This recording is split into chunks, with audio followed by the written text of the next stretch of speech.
Warning, the Dub Talk podcast contains language and content that may not be suitable for younger audiences. Listener discretion is highly advised.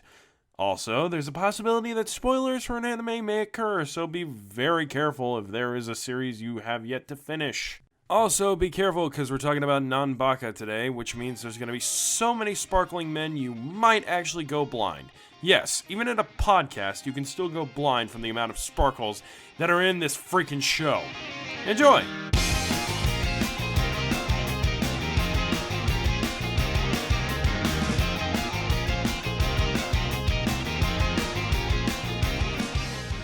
Hello, one and all, and welcome to Dub Talk. This is a show where a group of dorks all get together and either talk about a recent dub announcement or revisit a series that has been previously reviewed on Lilac Anime Reviews and that was dubbed afterwards. I'm sorry. I can't even get past that. Blah! I am, of course, the one and only master of manliness himself, Spaceman Hardy. Once again, I'm taking over hosty duties for Lilac in order to cover yet another one of the multitude of broadcast dubs that Funimation is putting out this season. And with me tonight, we have Jamal, aka Jamstar. How you doing? Hello. Yo. Right. We have the always impressive Lack the Watcher. Hey, what's going on, guys? It's Alejandro Saab, Khaki Films, Khaki Master, whatever the heck you want to call me. Sorry. No, it's actually like the Watcher. Hey, guys, how's it going? And we got a rather interesting performance out of this guy, which got a lot of people commented on him in the last episode, and despite all those comments, we decided to invite him back anyways. Please welcome Sneebs. Why, hello, everyone. I didn't know I had such notoriety. That you do, I miss Sneebs. a lot when I'm not here, I guess. Oh, Yeah, man. No. To put it plainly, he went full Joe Pesci, and let's... Oh, jeez. Yeah. You never go full Joe Pesci. I don't People even didn't like that. I don't even think Joe Pesci goes full Joe Pesci anymore. Yeah, Anyways, he's too old for so with that. that in mind, that in mind, we are covering, I believe it's the last of the broadcast dubs that we're covering today, but I think they've all been covered so far. So Double Talk consists of 5 shows this season. They consist of 91 Days, Orange, Keijo, Drifters, and the show we'll be talking about today, NANBAKA.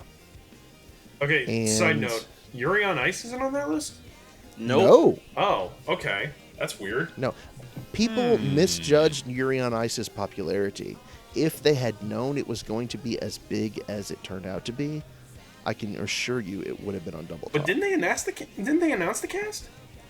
They announced the cast, but that was just the cast. They didn't realize how big of a show it was going to be. All right. That's actually interesting. Anyway, go on.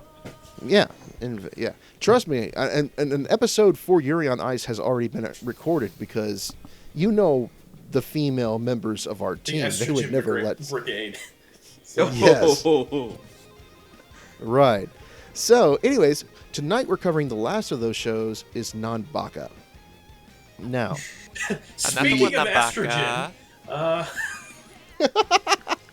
it's JoJo's without stands. It's prison school without perversity. it's Hirohiko Well, maybe a little Araki bit. looking Beautiful. at JoJo fanfiction and saying, this is way too gay for me. Good lord. You Anyways, know nothing, yes. Jon Snow. The story revolves around these 4 prison inmates who are locked in the ultimate prison. Basically, the new Alcatraz. It's Alcatraz on crack, apparently. No one has ever broken out of it. Acid, more like. And Alcatraz so on crack that the crack got them crack. And the crack sparkles. Everything Crack sparkles. on crack to the crack teeth. everything is like Alex Louise Armstrong. It's manly and sparkles. Yes, it's manly sparkles. I was watching it with my girlfriend, and she was like, everything is sparkling! And it's beautiful. Yes. But anyways, it revolves around these 4 inmates who reside in the prison for various reasons. Most of them really, honestly, very minor infractions that they've committed. But because they've done them so many times, and because Namba is basically nice to them. Yeah. I mean, for one thing, one guy chooses to stay there because he likes the food. Yeah, it's the Ivy League of prisons. So Basically, yeah, it's the Harvard of prison. But it's the stories revolving around these 4 characters as they try to break out of prison and have various mishaps and rapscallions and shenanigans and what have you. So it's the it's like JoJo's meets Prison School, basically. So Stone Ocean. Hyperactive. Hyperkinetic, though. Cheerful. It's actually funny. I would watch this while I'm reading Stone Ocean. So, except Stone Ocean It's actually an has upbeat, women. delightful thing. Yeah. All right. Oh, yeah. So, anyone have anything to comment on the I am completely unprepared for this. I'm so sorry. Jamal, would you like to host? Maybe next time. I can. Oh, At some point, I'm gonna something have to out host, aren't I? I'm just like, isn't that like? But anyway. We'd love for you to host. The only problem is you don't show up on time. Yeah, that's true. Damn. Okay. Yeah. Sorry about that. But, yeah. Ooh. Anyway, so as you hear usual, that? That's someone getting punishment worse than solitary. Okay, that So- was bad. Sue me.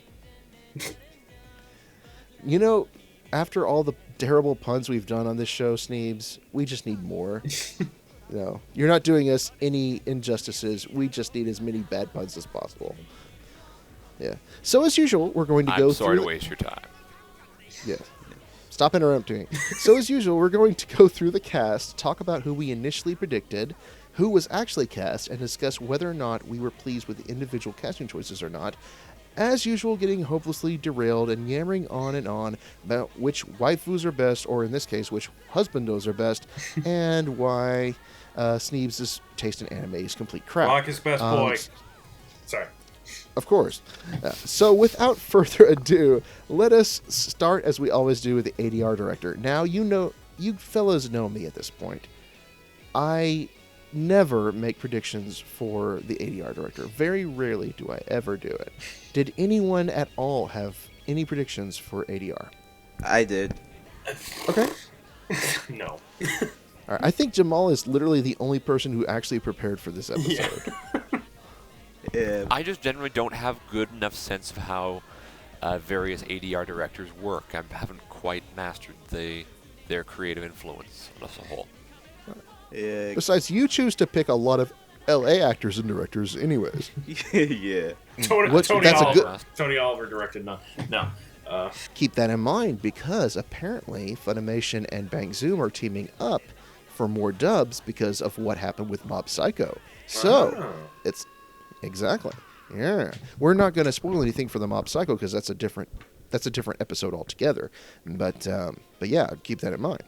All right, so Jamal, you said you did have a prediction for ADR and script. Who did you predict? I had 6 for director, 3 for writer, and I was dead wrong. But I think we were all dead wrong, to be perfectly honest. yeah.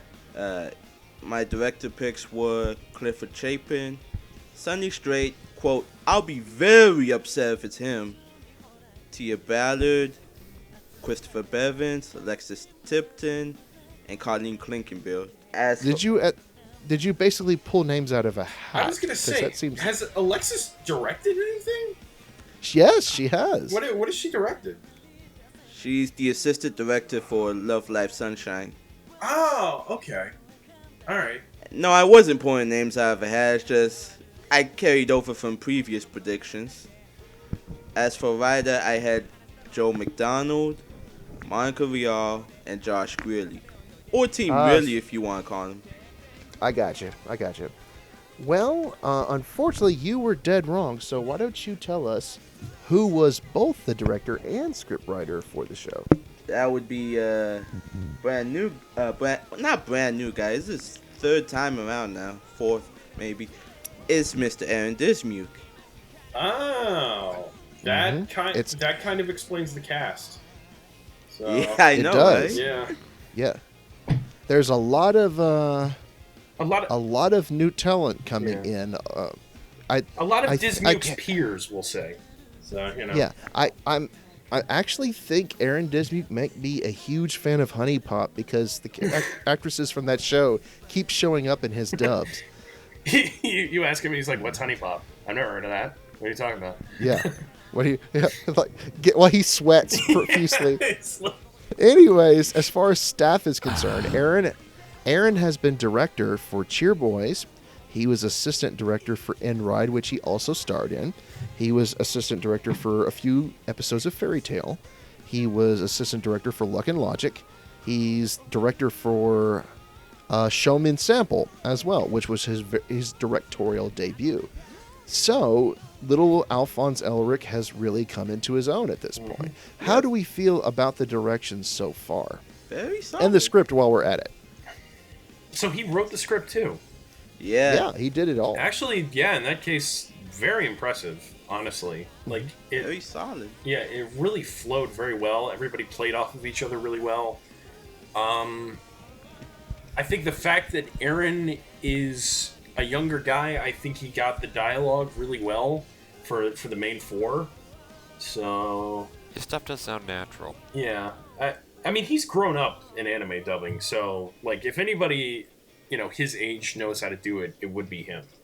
So At this point, he's 24 years old. yeah, So, yeah, it's been a long time since Full Metal Alchemist. Yep. I think it sounds really good, and considering so many of the pop culture references that the four make between each other, Yeah. like all the times that that Nico has to get bleeped out for all the pop culture references he's making. Not to mention, It's really clever. Yeah. It's really, really clever, and I enjoy it. No, this show kind of likes to hang a hat on its, without being too excessively meta or breaking of the fourth wall. It's kind of, when I saw the quote unquote waifu wooden carving, I was like, that's Juvia. So it's beautiful. Yeah, it kind of has the fourth wall breaks and tropes that Psyche has, but way less of the deadpan and more of the sparkles in this show. oh, the Sparkle, sparkle, sparkle. Oh, the sparkle. Sparkle, motherfucker.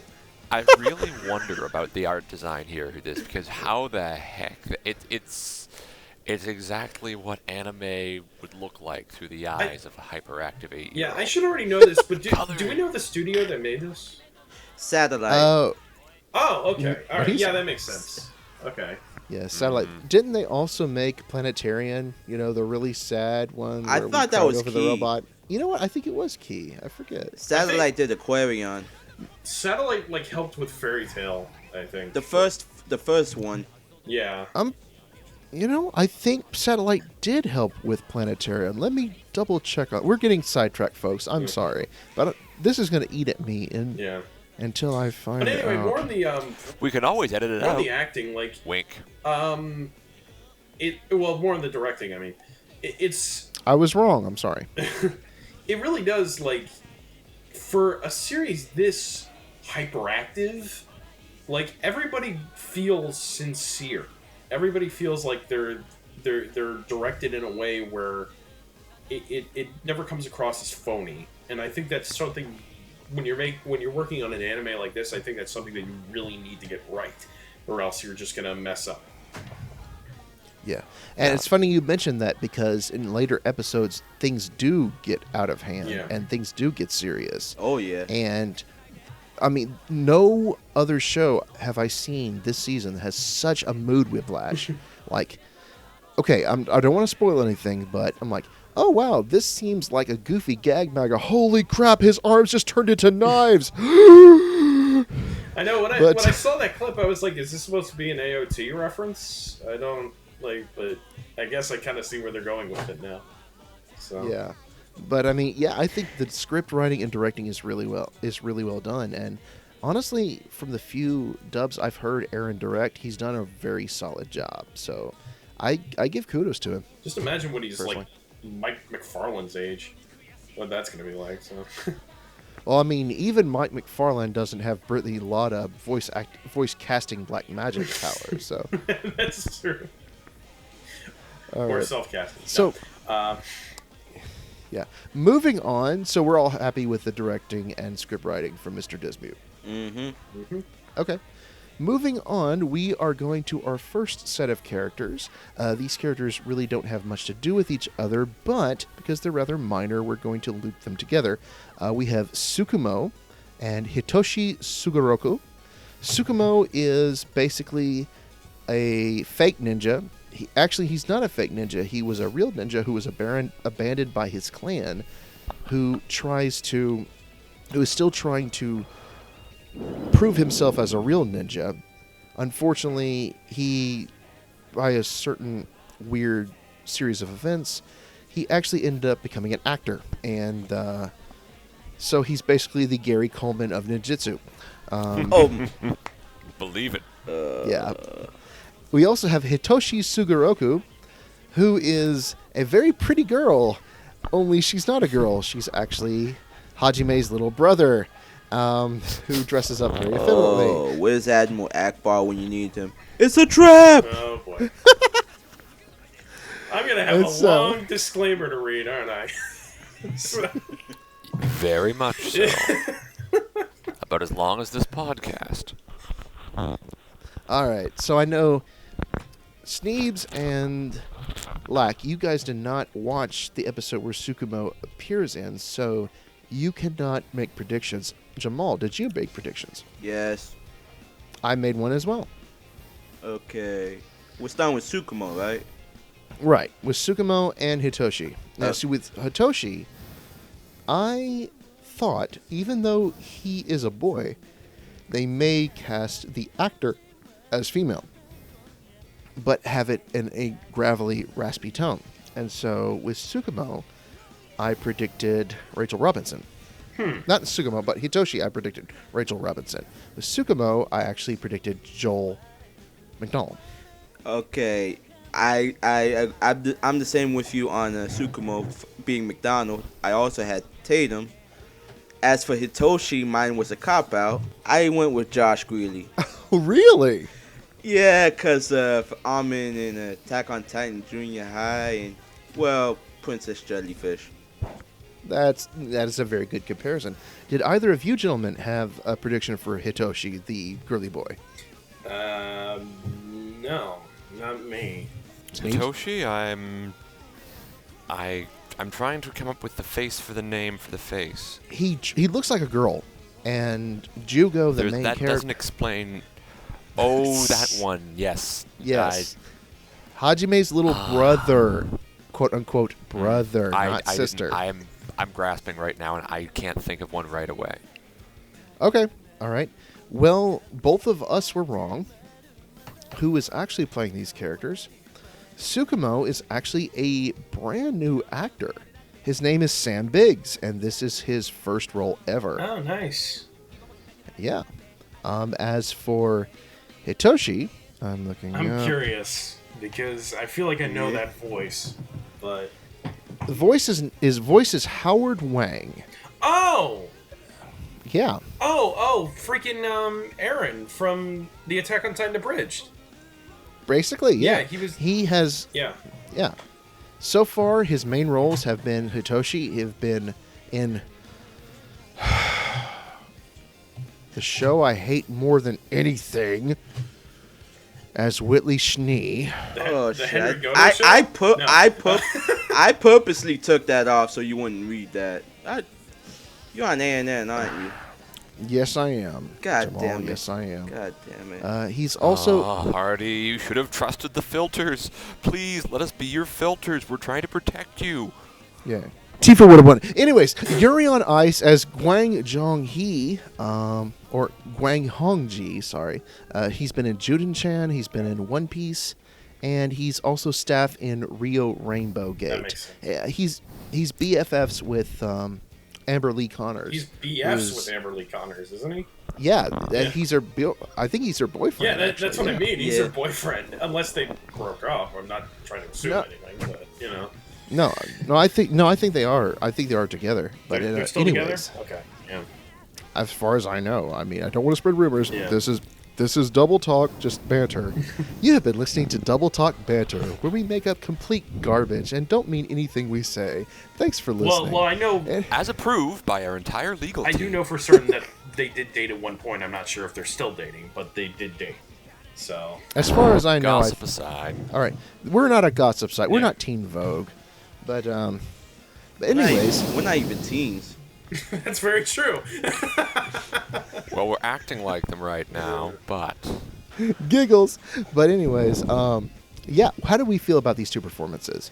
I find For the Oh, you go ahead. for those for those of us who have seen them, because I know you two kind of skipped past them a little bit. I kind of find it funny the guy cast as Hajime's little brother. His name is Howard Wang. and that clinking sound you heard was us hitting rock bottom. How hard, Wang? No. I'm having no part of this. No part of this. I didn't even get the pun until Lax said it. How hard way? It's a trap. To be honest, I didn't even notice it until now either. And I'm done. I'm done. He must have had a hard time in high school. Can we?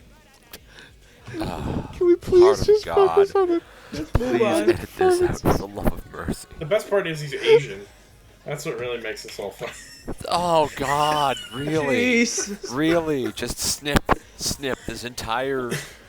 Yeah, like let's 2 not minutes. mention Snip, okay? I'm done. I'm seriously. Good night, everybody. Yeah. Click. Like, would you please move us along? I can't even. I don't even know what's next. Who's next? Next on the What? agenda, after we had the character of Satoshi, I believe it was Hajime or No, we didn't give our Kenshiro, we didn't give our impressions of the performance. We're moving too fast. Oh, okay. Settle down, boy. All right, so I honestly was expecting a female to take the place of How Hard Way, Oh, jeez. but I think he did a fair performance. voice It- acting drag is certainly a thing Yes. to look into. Yes, it was a good performance. Please, impressions, please move on. Awesome. Well, I guess, okay, yeah, I did, for the, little brother crossdresser. I thought it Yeah. really worked. I mean, there was this sort of, like, parody kind of sound to the voice that I think really was right, because there is sort of that question of whether or not the character should be voiced by a girl or not, because I think, didn't Danganronpa cast a girl for the Yes. yeah, Or the, but in this case, because like Nanbaka is like so camp that I think it's better that a boy actually voices the character. So That's what I felt as well. I think it'd be better if the character was actually voiced by a male person. yeah. Yeah. I think he did a stand-up job, and I'd like to hear Howard do more roles. And what I really appreciated was, I'm pretty sure the Yuri on Ice video is going to be out before this one, but he played a Chinese character in that show, and he is Chinese, and so he lended his actual accent to that character, and it really, really worked. So, yeah, I think that I think he did a really good job. I like the subtle nuances. it was kawaii and funny and suited it well. I can't really add any more to this other than perhaps use the word cute instead of the Japanese bastardization, but hey, I figured mine sins would be the least of this episode's. Okay. Jamal, I know you and I are the only ones who actually got to listen to TSUKUMO. What were your impressions? It's pretty unique. Not what I expected, but overall, it somehow managed to fit. He was good in episode 3. I think he was great in episode, what is it, 7 or 7. 8? 7. Yeah, where we actually learn more of his backstory, even though we make a complete detour from the main storyline. just to dive into him. I think he really came into his own on that one. Oh yeah. So yeah, I'm expecting good things from Sam Biggs, and hopefully we hear more from him. Oh, I just realized something. Biggs and Wang. Biggs Wang. That's the Star Wars porn parody. Biggs and Wang. Biggs and Wang, yes. You have no idea how hard it is From now. the new Star Wars story movie, Rogue Hung. Okay, let's just move on before I lose my Damn it, composure. guys. All right. I didn't even laugh at that one. It was too easy. I'm sorry. Just, jeez. Yep. To me. Okay. Moving on, we are now going on to 3 characters. We are going on to the Warden's personal guards. 3 characters who are based off the Legend of Momotaro. If you don't know the Legend of Momotaro, it's Peach Boy and his 3 guardians, who are Monkey, Dog, and Pheasant.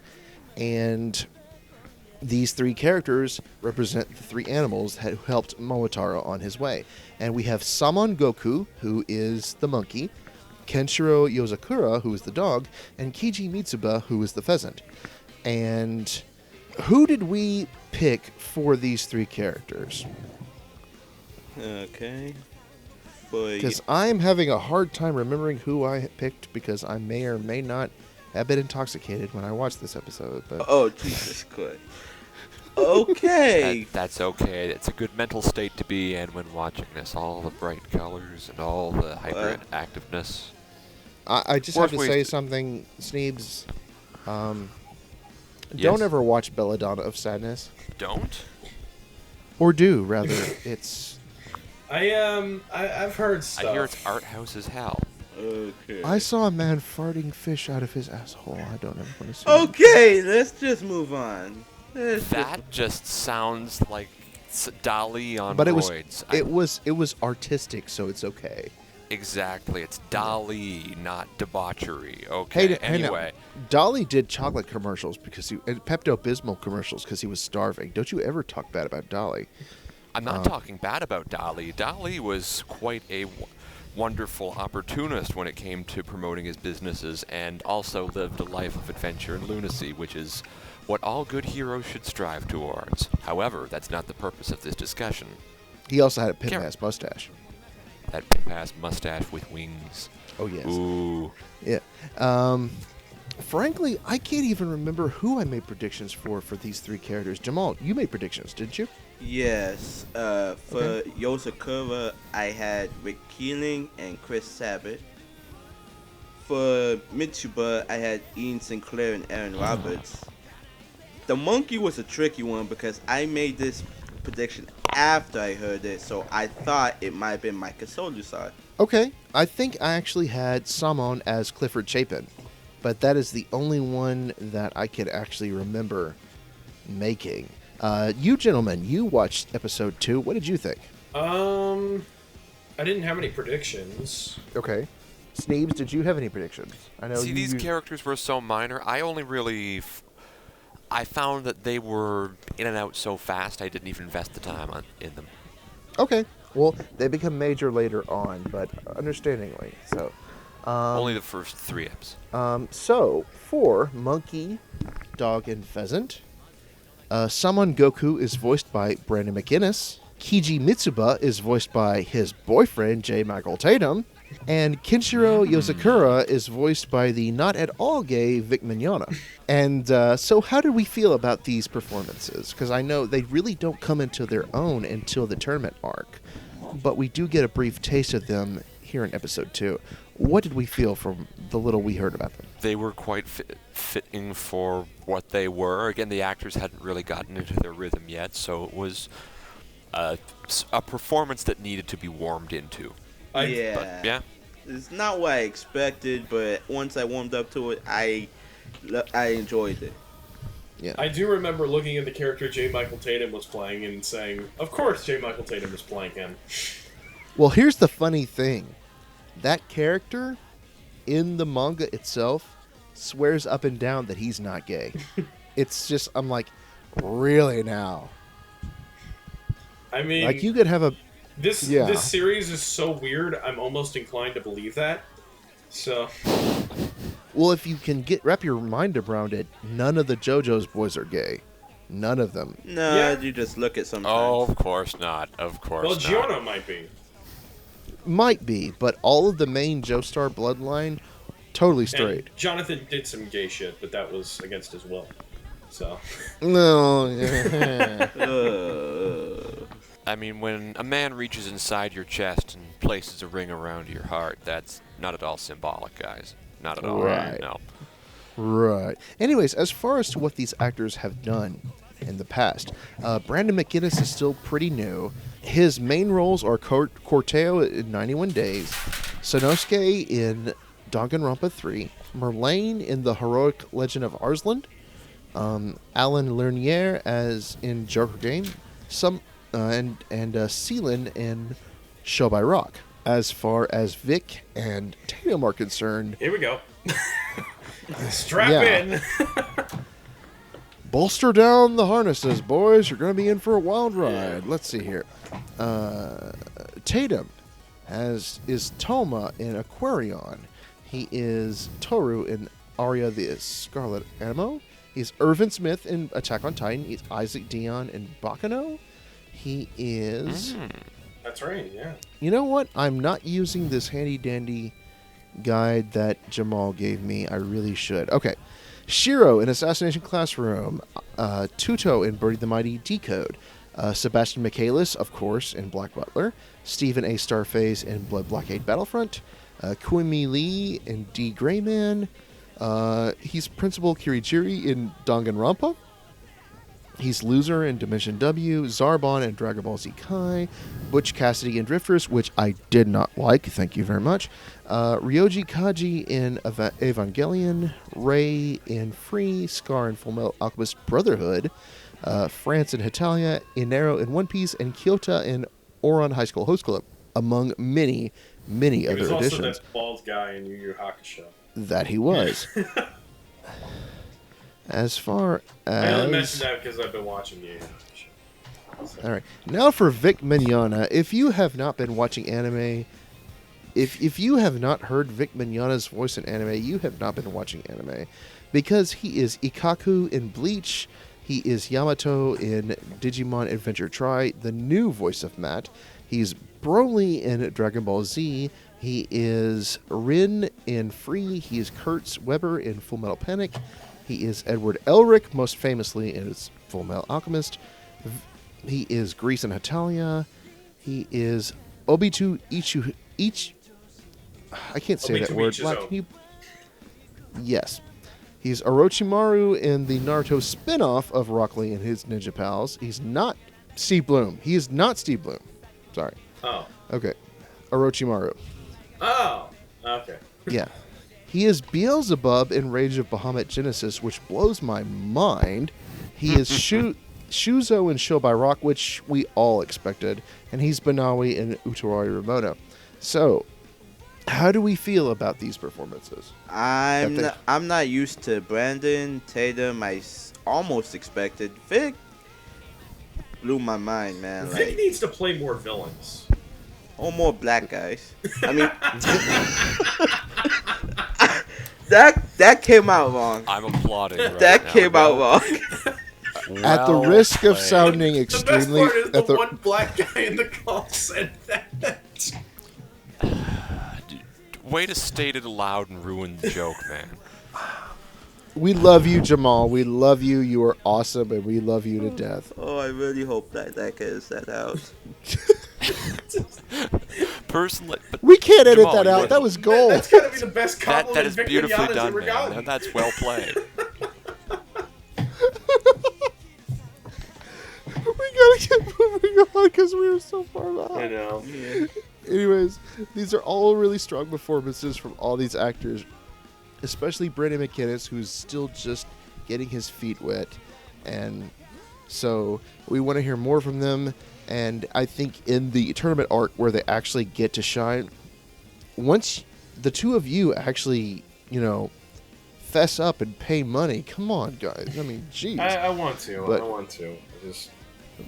once you actually get to the tournament arc and hear them for who they are, I think you'll be really impressed with how they go about it, because they actually are characters. They're not minor.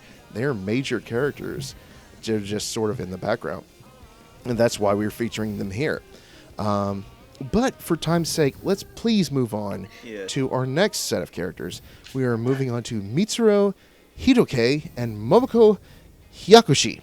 Now, MITSURU is another guard, similar to the ones we've already talked about. He's not really over a set of cell blocks. He's just sort of a guard in general. But he's a loudmouth rock star type who never shuts up, and he's sort of like Steven Tyler, imagine, if you can imagine. You know, you love listening to his voice, but you just wish he'd shut up. Yeah. Steven Tyler in general. Momoko Hyakushi is actually the warden of Nanba Prison. And she's tough as nails on the outside, but she harbors a deep, dark secret. So... You went a little Buffalo Bill there already. That was, yeah. Puts the lotion on its skin, or else it gets the hose again. I would have personally framed that as it puts the throat lozenge in its mouth, or else it gets the hoarseness again. But okay, fine, that works too. Big fat warden. Sorry.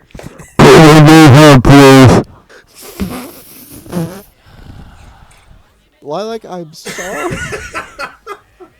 And that, boys and girls, is why I drink. And that's how Scrooge killed Christmas. Anyways,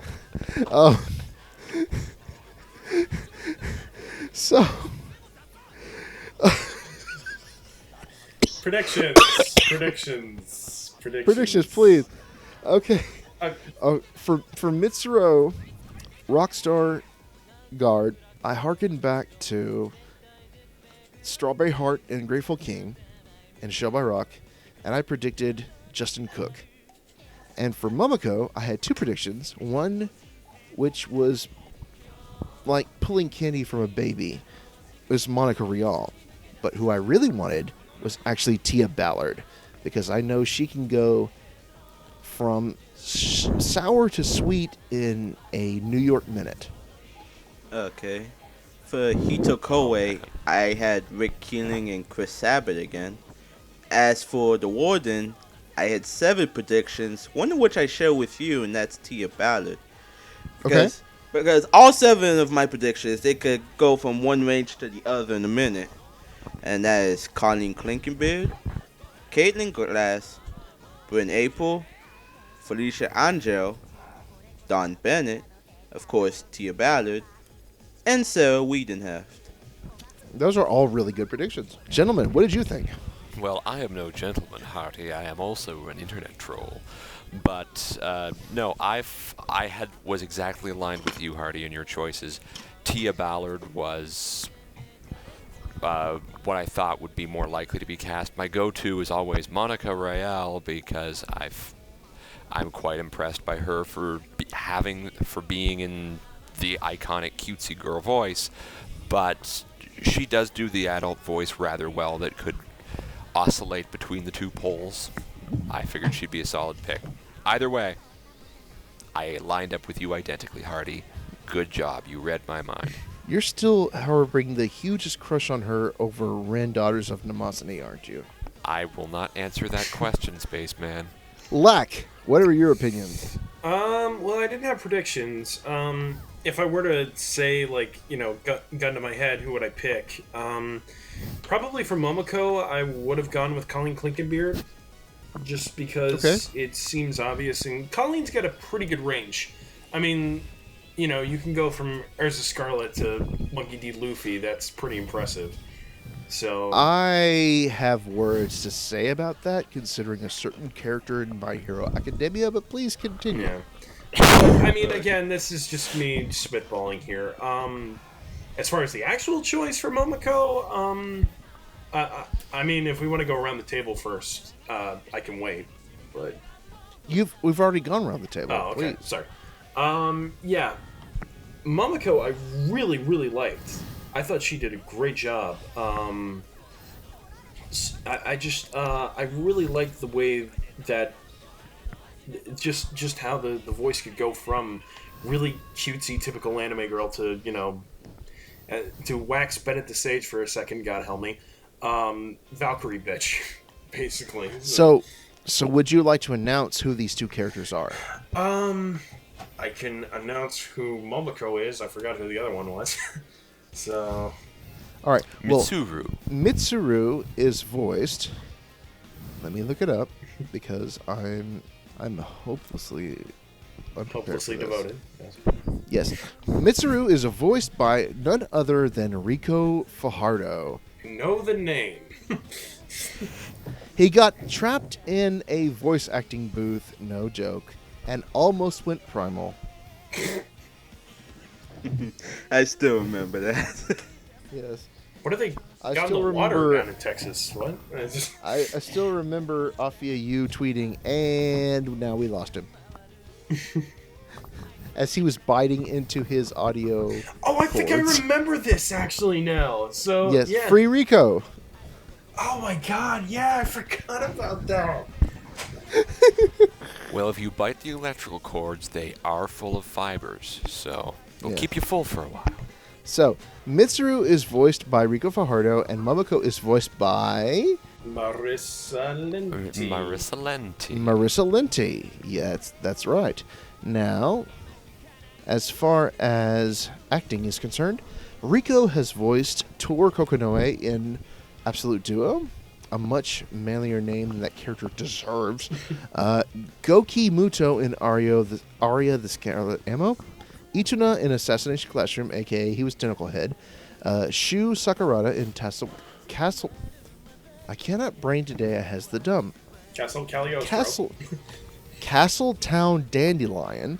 Kyosuke Munakata in Danganronpa 3. Leon Luis in Garo the Animation. Daryu... Okay, hold on. What?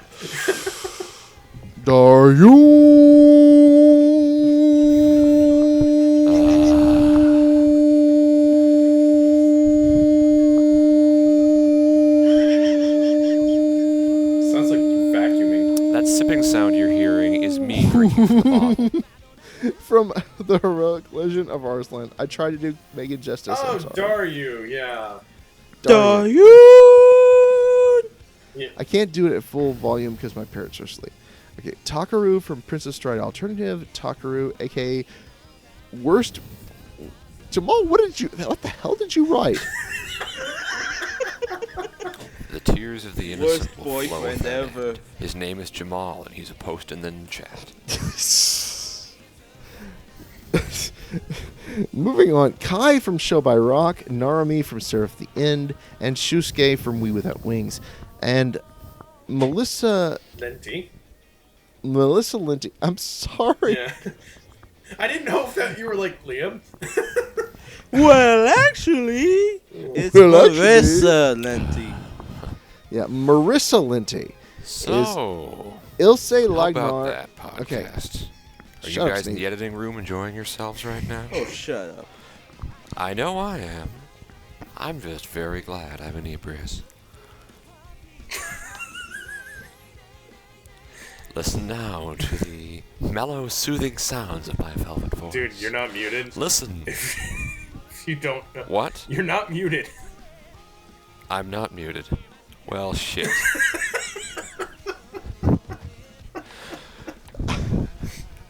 I'm so sorry for this episode. I'm so sorry, but I know you aren't because you are laughing. You're all laughing your butts off right now. This isn't deliberate. I wasn't intending this to happen. Oh, heart to God. I love you all, and For the person. if and when we Shut need to, up! I owe you all drinks. Seriously, come on. For the prison warden, Momoko Hyakushi, voiced by Marissa Lenti. Marissa has only voiced 4 major characters so far. It's Ilse Lagnar from Attack on Titan Junior High, Atsuko Yoshida from Keijo, Sumine Inukai from Linear Life, and Karcha Goldschmidt from Rio Rainbow Gate. So dare I ask, what do we think about these characters? Because personally, Marissa Linty as Warden Momoko, Oh hell! it's voice acting Black Magic Award of the year. No, this is actually Yes, it is. This is actually really cool. Me and Marissa have actually been in something together.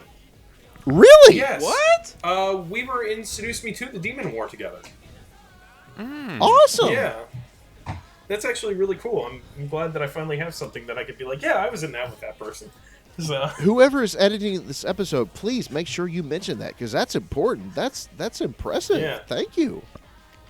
Congratulations, no?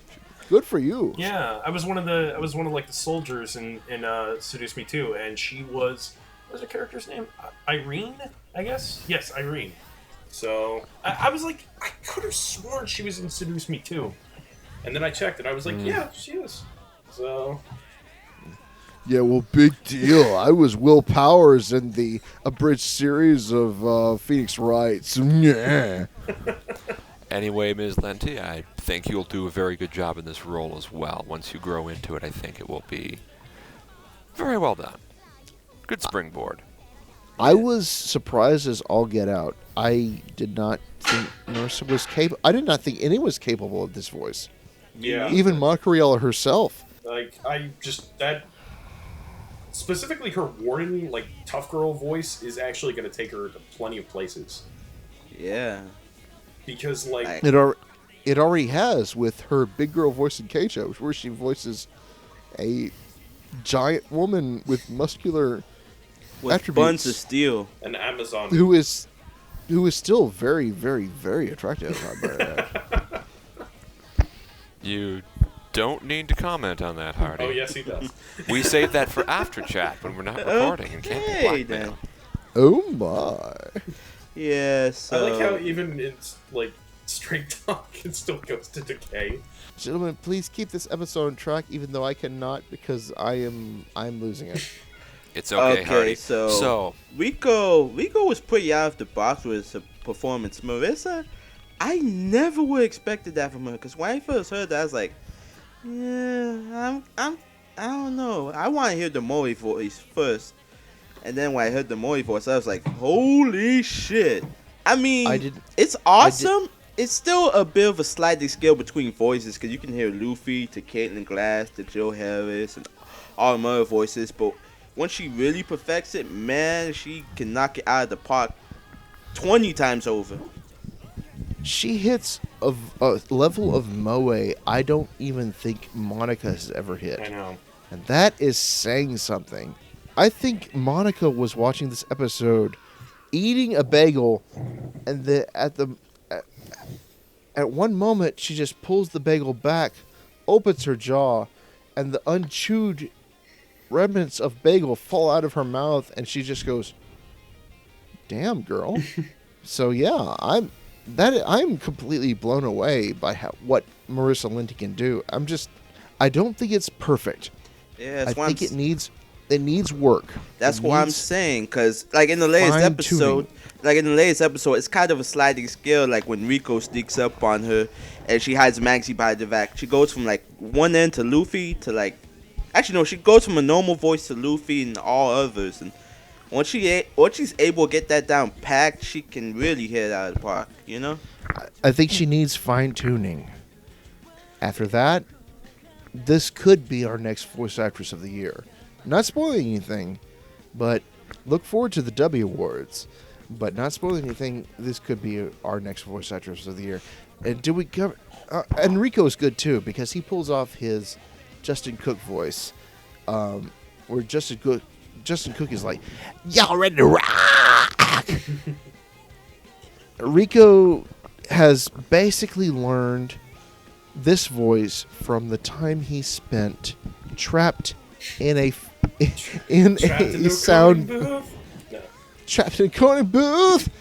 He liked that video I sent him of him just saying, "Happy fucking New Year."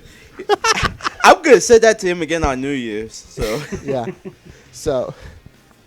No, he took the time where he was trapped in a recording booth to go full primal and practice this voice, and It's amazing. I'm sorry. I gotta admit. I think Justin Cook would be better, but Rico is a very, very, very good at substitution. Yeah. Yeah, just all around. I mean, they add a lot to the cast. So, yeah. All right. Good. Because we have 1 hour left before we have to end. Okay. So, next up on our list, we have SEITAROU Tanabata and Yamato Godai. These are two prison guards who are under direct... They are under Hajime. They're Hajime's assistants. I'm so unprepared for this. I'm so sorry. Please forgive me. No, these are... Editing room. No. These are two prison guards directly under Hajime's assistants. And one is a big crybaby. One is a big dumbhead who loves exercise and who has a terrible sense of direction. So, who did we have for predictions of these two? Because I did, and I'm not sure if any of y'all did. I had 3 for SEITAROU, 2 for Yamato. Yamato I got right. Really? Yes. Even I didn't get Yamato right, and this is one of my favorite actors. I was surprised too, man. No, I had Yamato elsewhere. I mean... So did I, but we'll get to that later. What about you guys? I didn't have any predictions. Same here. I left that one idle. Okay. Figured you guys would know more. Okay, Jamal, why don't you go first? Tell us who you had predictions for. For SEITAROU, I had Clifford Chapin, Chris Burnett, and Damon Mills. And my wrong prediction for Yamato was Ian Sinclair. For Yamato, I actually had Chris Sabat. Well, yeah, let me guess, because of Zoro in One Piece, right? I also had Ian Sinclair for Yamato as well. Oh, okay. Okay. For SEITAROU, I had Chris Burnett, and I had Josh Greeley. I'm sorry. Josh Greeley is a crybaby. I can't see that. I mean, he kind of is in real life. Anyway, let's move on. Also, I sip from my water all condescendingly. friggin' Armin. Just saying. Oh, no, you stop. It's good. Never mind. Yeah. Okay. You want to do SEITAROU and I do Yamato? Okay. Yes, absolutely. So SEITAROU is voiced by Dallas Reed. And for Yamato, thank God we can actually talk about him in an actual role. It's Marcus Stimmick. So SEITAROU is voiced by... Let me scroll down. Yes, Dallas Reed has voiced us. What? He has voiced all of us. He has voiced this role. Jeez. And I thought my drunken impression was bad. Never tell me the odds. It's Marcus Stimmick. There we go. So Dallas Reed has voiced Ryohei in Aesthetica of a Rogue Hero. He's voiced Hideki in Netoge. He's voiced Haruki Bondo in Cheer Boys, Kaz in First Love Monster, Yukio Kondo in Hanakun, Suzuha in Noragami Arigato, and Kirito in Showman Sample. Yes, and Yamato is voiced by Marcus Stimmick. Marcus Stimmick. I sound like I have a frog in my throat. Yamato Godai, voiced by Marcus Stimmick. Marcus Stimmick. Tomomichi Takabe and That was nasty. clean that up. Clean that up right now. You son of a... Okay, let's restart that. Okay. Yamato Godai is voiced by Marcus Stimmick, Tomomichi Takabe in All Out, Ryoma Terasuka in Assassination Classroom, Tomotsuku Kaneda in Cheer Boys, a.k.a. he was the thug who changed his hair color and cut his hair just to get a job. Just putting that out there. He was Madarao in Degraman Hollow, Delico in Gangster, a.k.a. he was Genti Light, I think? Saito in Ghost in the Shell Arise, Justwant in the Heroic Legend of Aslan, Ryuichi in Ping Pong the Animation, Kyoto in Princess Stride Alternative, and Algon, the manly pink gazelle, in Show by Rock. So, what did we all think of these performances? SEITAROU is what I expected. I mean, that's why I had predicted Cliff Chapin, but it's the next best thing. I mean, God, I'd love to see a Bishonen Cliff again sometime. I will say this: Uncle Marcus can do no wrong. I put him down because I figured if he wasn't in one place, I'd put him here because I figured his voice would actually fit. I did not know that was him till you told me. Yeah, I mean, as far as I'm concerned, for SEITAROU and Yamato, I thought they both were really well cast. I thought they both really fit their roles extremely well, especially in the case of Yamato, because he just had me cracking up every time he was on screen. So. Yeah. That's something that Uncle Marcus can do, is he can just crack you up regardless of what character he plays, because he plays them so well. I just want to know why we're calling him Uncle Marcus. I'm a little out of the loop. Okay. Here. Okay. I will explain. Last year, we sort of had if a voice actor was a family member sort of discussion. And Marcus Stimmich was that one drunk uncle that showed up and was loudmouth, but everyone loved. Okay. All right, I can see that. Because to me, he always sounds like a drunk Harrison Ford. He belongs to the museum. Don't tell me the odds. And leave Marcus out of this, man. Too stoic looking. Get off my plane. Can we move on, please? What the? How the fuck did I go western on? Stop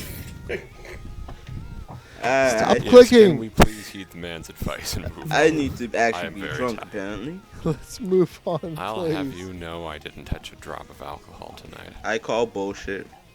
I do call bullshit, honestly. I'm just I tired. think it's so Well, I did ingrained use into up your... the last of the martini mix, but that was at 6. So I think I've it's so metabolized. ingrained into your system that you stay drunk. You're like Snoop Dogg when it comes to weed.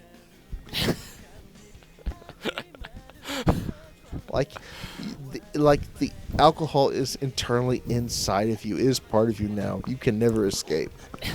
Welcome to your new life. And this is Sneebs, everyone. This, MTV presents This is Sneebs. Moving on. Yes. Moving on, we are going into our main cast now. Let's go on to our main prison guard. He is not quite the main four. However, I think he deserves his own spot. He is the Inspector Zenigata to Lupin's main group. This is Hajime Sugoroku. Sugoroku. Sugoi! Sugoroku app. The one man who keeps Cell Block 13 in check because he's the only one who can, because everyone else sucks at their job. Who did we predict for Hajime? I know I had my predictions.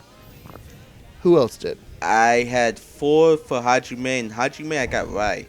If I were to make a guess, honestly, at first glance, probably someone like Andrew Love.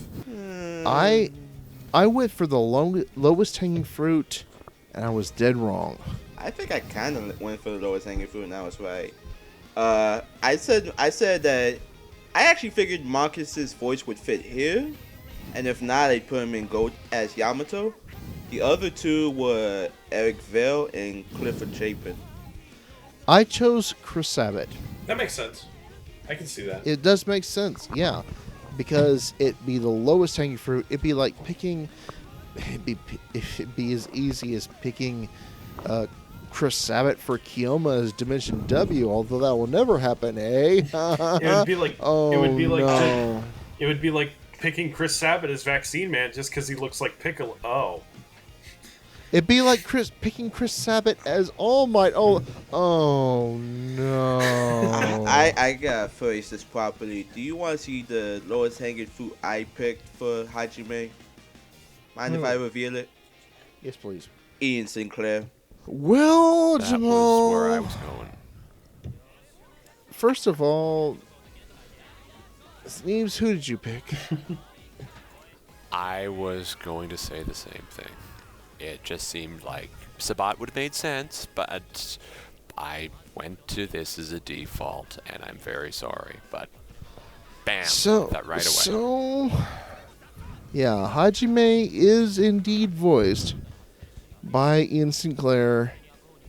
Other major roles you might have heard him in is Rashid in Street Fighter 5, Malloy in Aquarian Evol, the Reaper in Assassination Classroom, Zap Renfro in Blood Blockade Battlefront, Whis in Dragon Ball Z Super, Warwick Angelo in Gangsta, Brook in One Piece, Favreau Leone, or Favreau in Ranger Bahamut Genesis, Lawless in Sir Vamp, Yaiba in Show by Rock, Dandy in Space Dandy, and Gija in Yon of the Dawn. He's perfect.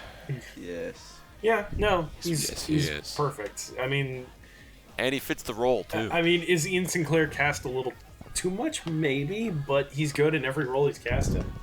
So, you know. It's like you said in one episode, like he's either the meathead or the fop, and Yes. I cannot see him as any of the prisoners. I just cannot. I have no complaints about this. I think Gigi is going to fangasm over it as hard as she can when she actually listens to this. But I have no I'm complaints. sorry, Gigi. I tried to stop them. I really don't. I have no complaints. And he is number one on my list for the Melee tournament next year. I love Ian. He's one of my favorites, honestly. So moving on, are we okay to move on? Or Yeah, is no, there- it's great. I mean, he had a great comedic timing. You know, yeah, everything worked. He had a great frustrated daddy kind of like attitude towards him, which worked great for the series. So you know, I think he is the heir apparent to Richard Epcar as Zenigata to the Lupin group. well, I mean, except for the guy who's gonna play Zenigata in Part 4, but. Whatever. Let's move on to that later. Let's move on to our main four, and we're all going to talk about our main four separately. Moving on to Nico, the crazy character of the group. Apparently, he loves drugs. And the reason he stays in Namba is because all the drugs are tastefully flavored, and they're all taken orally. Boom. Well, he, Oh, my. he hates needles. I think they. He doesn't like needles. Yeah. He hates needles. And so, I did have predictions for Nico. Nico. No. Nico, nope. La da da da da. It's the motherfucking Nico. So, Oh my god. What were your predictions, Artie? I made two predictions. One, my male prediction was Josh Greeley. Yeah. But I also took into account the fact that they might predict Nico as a female, or cast Nico as a female. So I also had Morgan Berry. I kind of played around with the cast of Prison School for mine, but if it didn't, I had alternates. I had two for Nico. Nico I got right. The one I got wrong was Clifford Chapin. See, I really hate Clifford Chapin's little boy voice. I hate it, like, vehemently.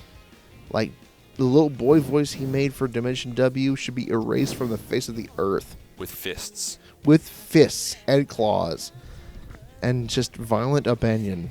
That's all I had. What about you guys? Like I said, I got this one right, so. If I were to make a prediction, probably Greg Sipes. Not Greg Sipes. I'm sorry. Greg Aries. Wrong guy. Sorry. You were watching Teen Titans. I was on Twitter and he tweeted something, and that's probably why he was in my head. Okay. Steves? I, for one, thought Vic Mignogna. Hell no. I realize that's. I know that was a bad one. No, I honestly thought this would go to one I of those. love drugs. I love 12-year-old drugs. No. Oh. 12-year-old no, drugs leave me smiling. So come along and bring along all your 12-year-old drugs. Vic I'm on glad I'm the only drugs. one who That doesn't- would make no, absolute Hugs. sense. Hugs, not drugs, guys. No, I honestly thought we would have been getting a no name here. This would be one of the the actors we wouldn't be so familiar in, pushed into this role as a way of encouraging them and getting a chance to develop some of their. Well, you're sort Some of of right their- on that. I'll tell you Yeah. that right now. I didn't have a specific name, but I figured that's the sort of role it would be, which is why I didn't have a specific name. Because unlike you guys, I don't hobnob with voice actors in Texas on a weekly to daily basis. Well, Sneebs, considering you're a major player of Dub Talk, maybe you should. I'll see if I can move to Texas and take the nuclear plant with me. Or maybe you could just read ANN every once in a while. BTVA. Point taken. Anyway, who was Nico? Nico, Is Justin Briner. that indeed he is. And let me just say this about Mr. Justin Briner. Uh-oh. I got a lot of things to say about you, sir. Well, nothing negative. Right. But I Okay, will then. say this about what Mr. Justin Briner is currently doing. If nothing else, the man is overworked. Yeah. Badly. Yeah. I'll agree with that because, I mean, he's even in a freaking abridged series now, for crying out loud. So. Okay. In this season alone, Justin Briner is Frate in 91 Days. He is Sumiyaki in All Out. He is Yoichi in Drifters. Is Hayato in Kiss Him, Not Me. He is Nico in NANBAKA. And he is Kensuke in Trickster. And those are all major roles. Those are all simultaneously being dubbed this season. Wow. The man needs to sleep. He's just running from one part of Funimation to the other. It's like, wait, I'm here. I think he does a fantastic job in this role. That having been said, let the man sleep. So, Let him sleep. So acting-wise, he's slowly becoming the new Mike McFarland. No, he is the new Mike McFarland, but he is also the new Austin Tyndall. Because last year, we all talked about how Austin Tyndall was the new, was it Bryce Papenbrook? And year before that, we talked about how Bryce Papenbrook was the new Johnny Young Bosch or whatever. And it's all rolling forwards now. And it's funny you mentioned that because you're going to get a kick out of this in the next segment. So how do we feel about this performance? He's cute. Yes, it's Yeah. just what I expected. He comes across as genuinely innocent without being annoying, which is a really hard thing to pull off. And I think Justin did a great job. Mm-hmm. So, Yeah. And all the instances to where he had to have his attack moves edited out really were funny. Yeah, and he pulls off the otaku personality really well. So Sneebs, do you have a comment? I found the character fit that sort of huggable cheer that, as was mentioned, laced with the innocence and not particularly too shrill or too obnoxious. I held it well. Okay. Anybody else? I said my piece already. Okay. In that case, let's move on to Rock. He's the big burly member of Cell Block 13. He, as mentioned before, only stays because he loves the food at Namba Prison. Who did we have predictions for? Because I had one. I had two. I didn't have anybody. This is where I predicted Alejandro Sabaz. Because he voiced the big guy in Honda-kun, so I think he could do it here as well. I had Austin Tyndall and Rob McCollum. What? Yeah. No, seriously, what? Say what? We do a couple of times I heard Tyndall voice some deeper characters. I can't remember off the top of my head, but I thought I could pull it off here. Like it seems, did you have anyone? You said you had people for the first 4. Yeah, I honestly thought Alejandro Saab as well. It was one of the newer folk that I thought he could definitely click in for that. Close, but no cigar. Like, what about you? I'm sorry. We're on Raku. Who are we on? Big guy, 69. Yeah, Rock. Okay. Yeah. No, I didn't have any predictions. No, nobody really came to mind when it came to looking at this guy. So. Okay. So, of course, we are all dead wrong. Who actually voices Rock is Jared Green. And Jared Green has voiced Tigray in 91 Days. He was Wataru in Cheer Boys, Genji in Divine Gate, Yang in Gangsta, Moguzo in Grimgar, Argo in Guilty Crown, Kishward in Arslan, Sato in Level E, Rock in Nanbaka, Rintaro in No Rin, Subaru in Robotics Notes, Reiji in Tokyo Ravens, and Coco in Toriko. He's also Seijiro in Ultimate Otaku Teacher, who can apparently kick in a car with his legs. So what do we think about this performance from Jared? I kind of like it. Because it's kind of the same character as Cheer Boys, but in Cheer Boys, I found that character to be a little jarring. But his voice fit much better here. Rock was my favorite character. So. So elaborate on that. Well, I thought all around he was like, I don't know. I just thought he was a jolly giant kind of character, and I think his voice actor really like embodied that really well. I don't think it. Sometimes I look at like buffer characters and just think that is a small guy trying to do a deep voice, and you can tell there's a dissonance there. In Rock's case, I really didn't feel that. I thought that Jared really pulled it off. So. Okay.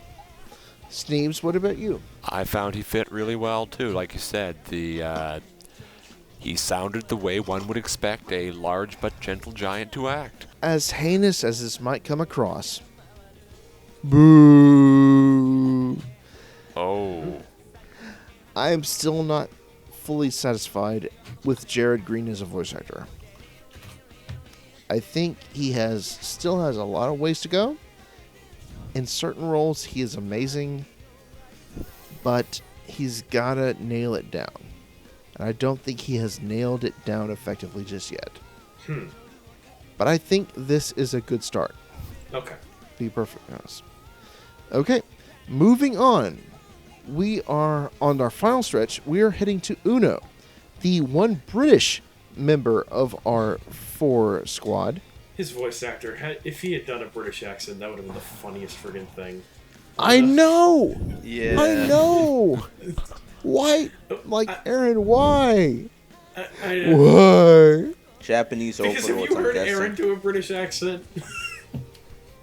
Everyone Have you seen betrayed. the Oron bloopers? Dude, you're taking this way. You can... Everyone betrayed me. I fed up with this world. But just imagine Anyways. specifically who the voice actor is. Just hearing him do a British accent would have been hilarious. Which, by the way, he was also in Seduce Me Too. So. Okay, so Uno's voice actor, who is supposed to be British but doesn't have a British accent. He loves gambling and he loves women. So who did we predict for Uno? I had 2 for Uno. I had 1. I'm trying to remember who it was, but I know I had 1. Thinking about the character, I do have someone I probably would have predicted for the hell of it. And is it okay if I go ahead and say it? Sure, absolutely. Ben Diskin. Absolutely. Because it would have been so funny to see Joseph Joestar be this character. That would have been awesome. I'm not gonna lie. Doing his Joseph Joestar voice for the character. So I know which card you're going to pick. Yeah. You're going to pick the Ace of Spades. Yeah. I'm The going next to thing pick you're the going Ace to- of Spades. Oh my God! How did you know? Nani? Danny? The next thing you're going to say, I may have to kick your ass. You're going to kick my ass? Oh my God! Stupid people will believe in anything, so you may as well believe in yourself. That's from the game. It still makes me smile. Yep. But yeah, I'm just No. like looking at it now. I'm like, Ben Diskett would have been so great in this. So, It's starting to warm to me Yeah. too. And wow. So all of y'all, go and list your predictions first. 'Cause I'm still trying to remember who I picked. Honestly. Well, now I feel I- bad about my predictions. One is Austin Tyndall. The next is Christopher Bevins. Again, I was playing around with the cast of Prison School, which is why I predicted Sonny Strait for director, but God help me if he had directed this show. there aren't nearly enough boobies in this to be prison school. Bubbles! Jeez. Okay, then. What you got, Hardy? Go to me last. Go to me last. I'm trying to All remember who I right. picked. Uncle Von Trollington, I for one, I thought Jared Green. I mixed up my my Uno and Rock picks. I thought, Yeah. oh, that guy could do this role, this guy could do that role. Yeah, I did that a few times too, Sneeps. Don't worry. Oh, good. I'm not as stupid as I'm afraid you guys think I am.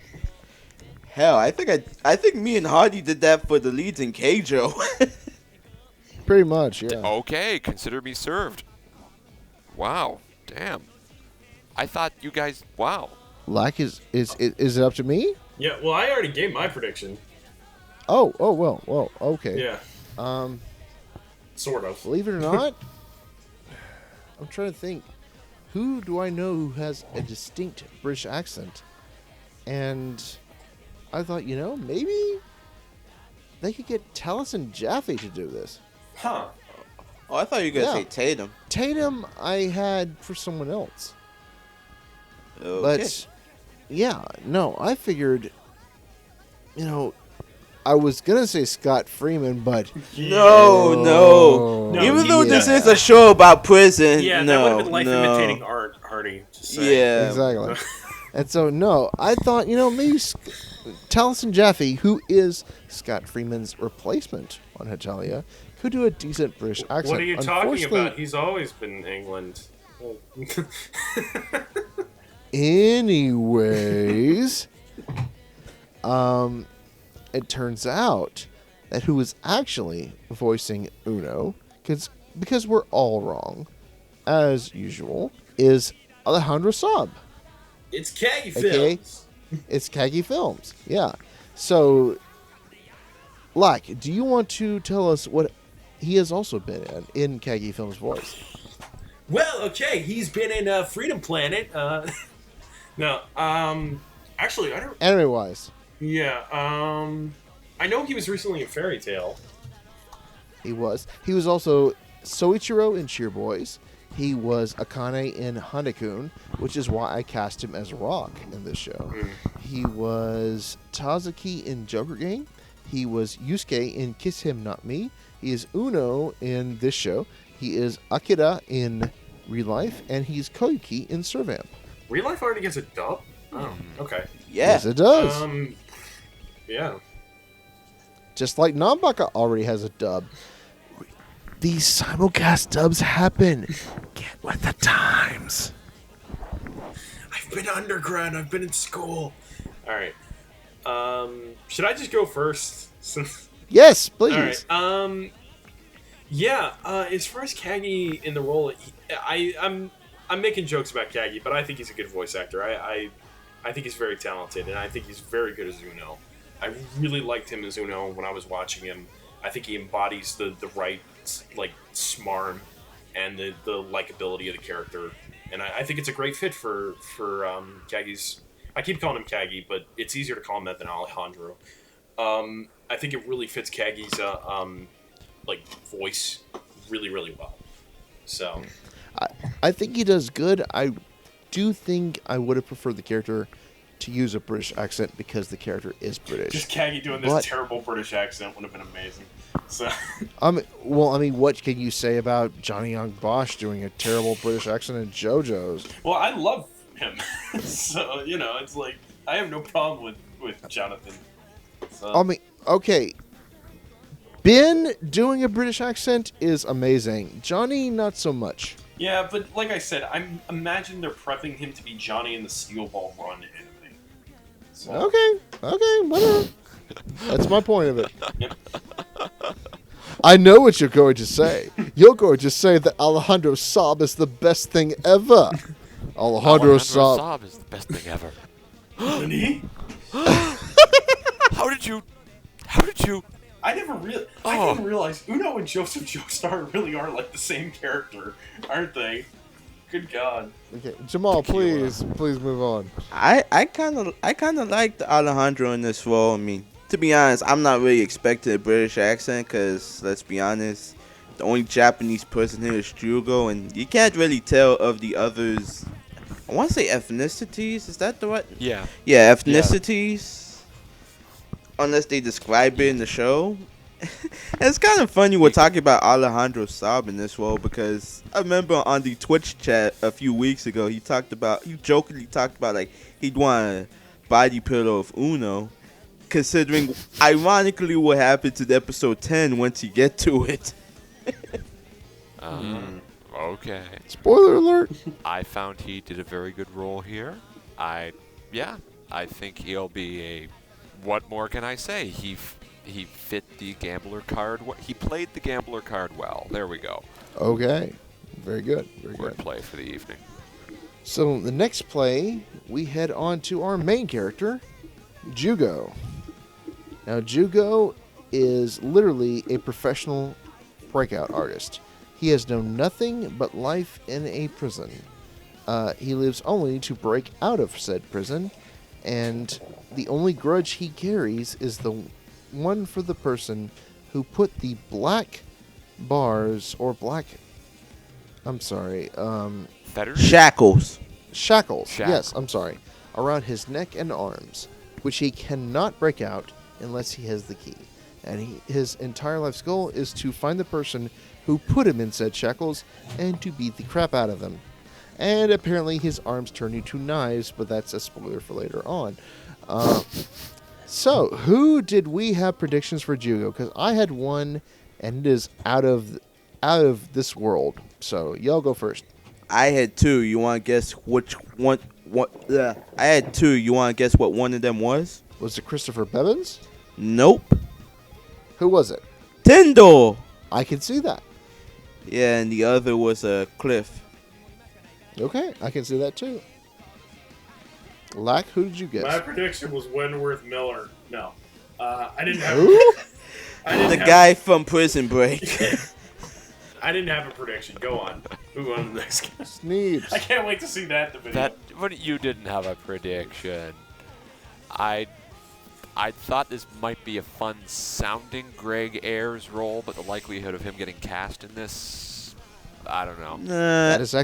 That's actually pretty good. Actually, now that I think about it. Yeah, I couldn't see it, but then I just thought of his role in Drifters. Now you can see it. For me, it was a flashback to Dead Man Wonderland when he played Ganta. I thought if he could, raise the register a little bit. You mean grow some balls? Exactly. For me, it was Christopher Bevins. I don't know why. I just saw him voicing this character. It's the nasal tone in his voice. That's why, It's the black hair, it's the snarky face, and it is the nasal tone of his voice. Because he has all three in real life. To which I may make a meme about Sneebs using his headshot, but that's for a later date. Yes. Sneebs, are you Christopher Bevins? Are you? It's Old Man Bevins. No. Talk to me after the podcast is over, guys. Okay. After all, we're all wrong. who is actually voicing Jugo. And I accidentally closed out I the can say it. file. I can say it if you want. Okay, tell us, Black, who is voicing Jugo? It is the very pretty Damon Mills, He is very pretty, Yeah. after all. who also was in Seduce Me 2, The Demon War, actually, now that I think about it. He was Okay. he was on the dragon thing. I can't remember, but I actually tried out for that character too. So, Yeah. I don't know.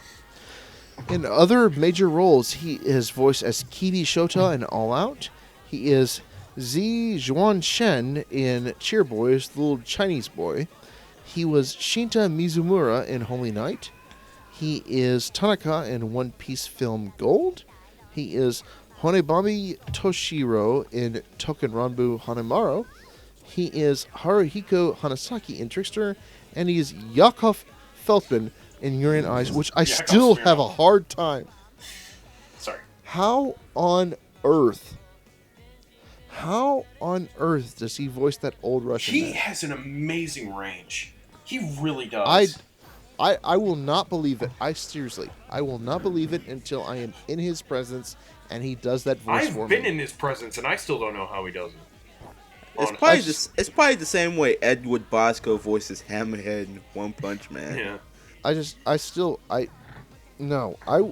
I believe you, Lack, but I will still never believe that he can do that until I am in his presence. It's you would never think he's able to do half the voices he can.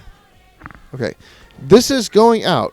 Damon Mills, if you are listening to this episode, if you will come to Anime Blues Con, I will personally pay for you to come here because I want to hear you voice Yakov Feltzman. Because I honestly do not believe you can do it. I'm putting that out there. I don't think you can do it. I don't. I think that is a lie. If you can prove to me that I am wrong, then that would be awesome. I don't think you can do it, but if you can prove to me you can, then you will be my favorite voice actor ever. Also, And that is, yeah. sorry, I was just gonna say. Also, side note, Damon, if you're listening, if I acted weird at BlurryCon, I want to apologize. So, Yeah. Okay. But yeah, seriously, if you can prove to me that you are Yakov, Uncle Grandpa Yakov in your life, I will have nothing but respect for you for the rest of your life. Holy cow, holy crap. That was amazing. Anyways, how do we feel about Damon Mills as Jugo? he is really good in the role. Like, Yeah, he's very good in the role. My only slight gripe is he's a little bit too raspy at times. Like, it's perfect for when he tends to be a little cocky, but when he's talking normally, maybe just dial it back a tiny little bit, you know? What I've heard Oh, from that's- Damon in the past is, I have not listened to this dub myself, but I heard his role in Holy Night was really wooden and really by the numbers. that wasn't And really his so- fault. Whose fault was it then? It's like Andrew said. Everybody in the dub was pretty wooden. Okay, I'll buy that. Yeah. I'll buy that. But I also don't want to throw shade at Brittany because Brittany has voice casting black magic, you know. Apparently, yeah. Yeah. But I mean, I'm just putting this out here. But yeah, I think he did a really good job here. And if he's able to go from this voice to Uncle Yakov, then holy crap, we might just be looking at another voice acting black magic role right here. Well, I think he So- moved to Texas. So, Okay. yeah. Then again, I think Brittany doesn't really record from any particular state. I think she records over Skype. Yeah. Well, I was going to say, like, Media Blasters, you have to be in New York. I think so. I don't think so. I don't think so. Because Brittany, I think Brittany records her dubs with a show up at a studio, we'll do it over Skype, screw it, we'll do it live, and somehow they turn out to be miraculous in some way. Well, I remember, like, reading some of the, like, the thing, like, the preliminaries to work for Media Blasters for MB VoiceWorks, and I remember it saying something like you have to live in New York. So And then we go to the ladies versus butlers dub. yeah, so I which don't know. has 5 different cities, one of them in Canada, to where anime actors just came from. Brendan Hunter, yeah, forgot. Yeah, I mean, it's just unreal. I mean, we talk about Mike McFarland having magic in his casting. Holy crap! What has Brittany done? And she's like half his age. Literally, yeah. I think they're being done on a budget, but I think with Brittany's skills, she's doing them fairly well. And I don't know because I've never actually listened to one of her dubs. I've got one on order. I actually ordered Ladies vs. Butlers through the Right Stuff sale, to which I have I remember hearing some of the Ladies versus Butlers, and I think it sounded a lot better than Holy Night. So Yeah. Holy Night was just kind of like a hentai almost that they had to like do because they needed to get their feet wet. So I can't really blame any of them for that though. So. All right. So before we need to wrap this up quick within the next 6 minutes. So before we get too off track, what were our final thoughts of Damon Mills in the main character as Jugo? Fit well. It was fun. I think it worked. He really stepped into the role. Yeah, Damon has a great range, and we got to see a really interesting side of his vocal range with this role. So I think it also did well. And once you see his arms literally turn into blades, I think we'll actually see more of this role and see more of where it goes. So, all right that's then. the Well, right that pair of wraps. arms. Yeah. So, final thoughts on the NANBAKA dub. Let us wrap this up in 5 minutes or less. What do we think of the dub of NANBAKA? Well, I found that it was certainly quite fun and funny. People were casting their roles well, and they delivered what we would expect. A very funny, though not exactly smash success comedy that will certainly be good money in Funimation's coffers and is going to be a good place for a lot of folks to cut their teeth and feel out different sorts of roles.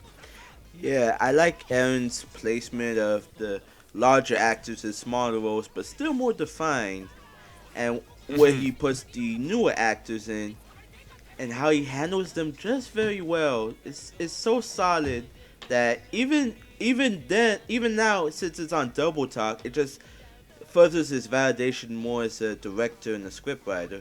And I hope to hear more. Yeah, I would say it's an interesting.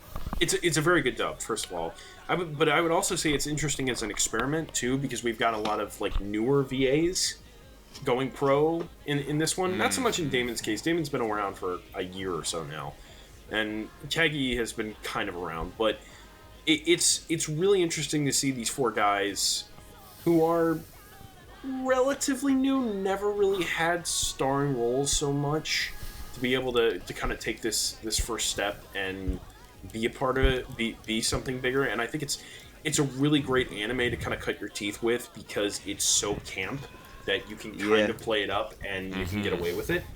But at the same time, camp can be kind of a double-edged sword, because sometimes camp can be hard to get right. So, and I think in that case, they did a great job. So I personally like this show. I like the dub a whole lot. This is like my Hero Academia, where, you know, I love it and I try to get people interested, and once they see it, they really start to like it. It's like it's becoming a surprise hit all of a sudden. Not as big as My Hero Academia, but close enough. I will say this. Like mentioned, the 4 main characters being relative newcomers, yet they're all getting their asses kicked by Ian Sinclair. Oh, yeah, that first episode was funny. Which is ironically symbolic. Like, okay, have y'all and ever... also, funny enough, a relative newcomer fangirling over Ian Sinclair. Think about that. Really? Oh, yeah. Well, I mean, here's the thing. Have you ever heard Ian Sinclair's Patrick Warburton impression? No. No. I haven't, but I want to. I heard now. you mention it. It is 1 for 1. if anything ever happened to Patrick Warburton where he could not perform on Family Guy, Joe Swanson. Ian could take his place and you would not notice the difference. It is scary. Oh my god! I was on Toriko! Yeah. I was a Toriko! Yeah. But, I mean, it's the thought of this veteran voice actor who isn't even truly a veteran. He's just only half veteran. He was a fanboy when he started. So. Exactly. And that's another thing I want to comment on. The new generation of voice actors, they're all fanboys. Yeah. They are all people who grew up watching and loving anime and wanted to be in anime, and now they're in anime.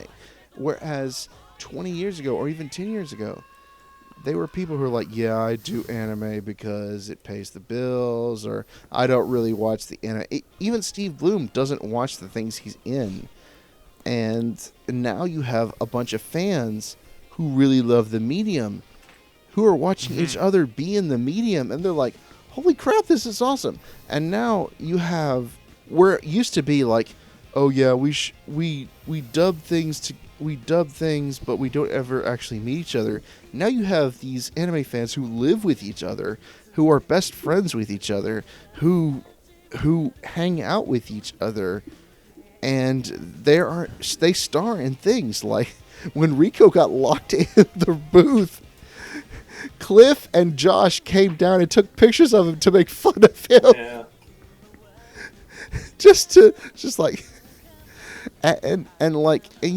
And now voice actors are getting married, like Micah and Afia, and Oh, it's great. yeah, I mean, It's a culture nurturing itself. the scene has changed so much to where it used to be, I do anime for job and not even my main job, to where it's I do anime because I love it and it's fun, and also it's And even time. some of the older crowd is feeling that way now. I mean, look at Michael McConaughey, Richard Epcar, guys like that. They've been around for years. Dan Warren, like Yeah. It's anime is a thing now. Anime is a thing, y'all. anime is a You thing, heard it y'all. here first, folks. Spaceman Hardy, 2016. Yeah, exactly. And so these are our final thoughts on NANBAKA. It's good. You should listen to it. It's not the best, but the best has yet to come. And so, with that in mind, I thank you so much. Thank you, Jamal. Thank you, Sneebs. Thank you, Lack, for joining me tonight. Even though I am completely ill-prepared, and this episode will probably turn out horribly, but for one, It's okay. it's okay. So yeah, It's We all love one another, and that's what matters. So- that's what really matters. yeah, we're all brothers. We're all locked in cell 13 together. Even though I'm the manly one and I take first pick of the food and what we watch on TV, so deal with it. So you rock then? I am rock. So yeah, Hardy Senpai is like a rock, yo. I guess that makes me Uno then.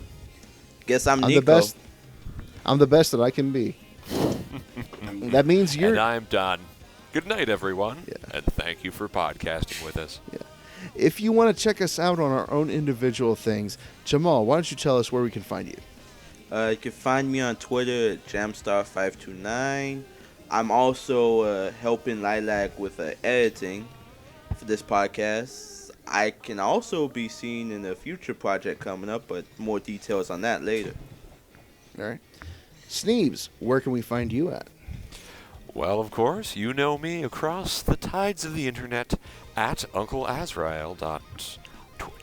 Twitter.com. Over to you. Like the Watcher. Well, okay. Just doing my own thing. Maybe working my way to maybe one day, I don't know, work with some of the people that we talked about here. You can find my SoundCloud at Like the Watcher. That's where I keep a lot of my demo reel stuff. Right now, it's commercial reel stuff because I want to get that done before I do like character stuff. You can follow me on Twitter at Like the Watcher, LAC the Watcher, and I have a Facebook page, Liam AC. You should be able to find that pretty easily. If you at least find one of those things, there should be links to the other things. So besides that, you should be okay. Also, real quick, I am now on VidMe, which is better than YouTube, and you should all be on it because I really love it, and I think it's going to wipe the floor with YouTube when it gets really popular. Oh, really? Yes. Go to VidMe, and you should find my VidMe under Like the Watcher. Again, if you go on like my Twitter or something, you should find it. So. Alrighty then. As for me, you can follow me on Spaceman Hardy at twitter.com. I really don't do much. I'm mainly just a fanboy about Final Fantasy and post goat pictures and rant a lot and scream a lot and tweet a lot and get really, really drunk. And thus make the world. And then just do it all over again. Make the world a better place And- through all of it. And then the next day comes and we do all it over again. But if that appeals to you, Ride never ends, kids. if that appeals to you at all, you can follow me at Spaceman Hardy at twitter.com. And that will bring us to an end, gentlemen. So, wait a second. I hear the Good sirens. night, everyone. I hear the sirens. Let's Oh, make a break shit. for it. Oh, crap. Run away! Come on, guys, let's run Last in front of one. this blue screen. Last one to the exits to run nag. Want to see a card trick? Yeah. Otaku on. Keep it manly.